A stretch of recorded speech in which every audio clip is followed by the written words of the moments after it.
Всім доброго ранку, українці.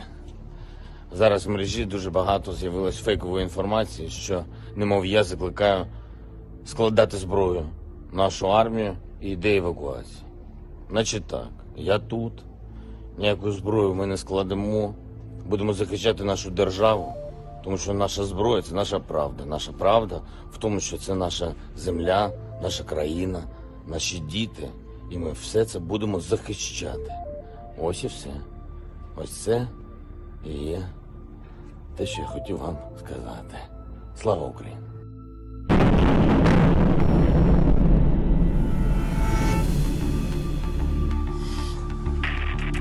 Какая жесть.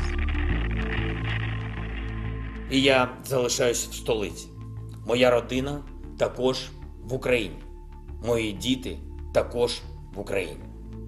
Моя сім'я не зрадники, а громадяни України. Але де вони зараз знаходяться, я сказати не маю права.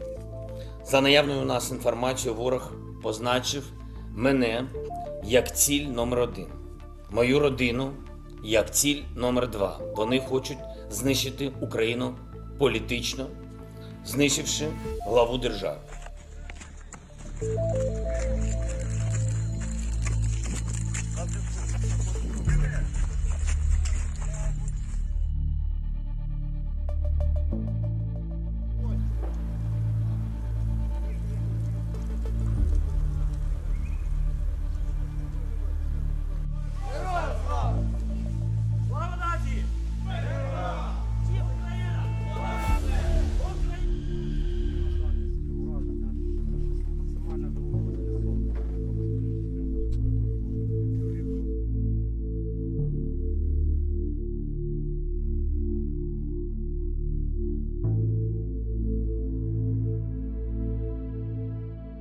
Всім добрий вечір. Лідер фракції тут, голова Офісу президента тут, прем'єр-міністр Шмигаль тут, Подоляк тут, президент тут.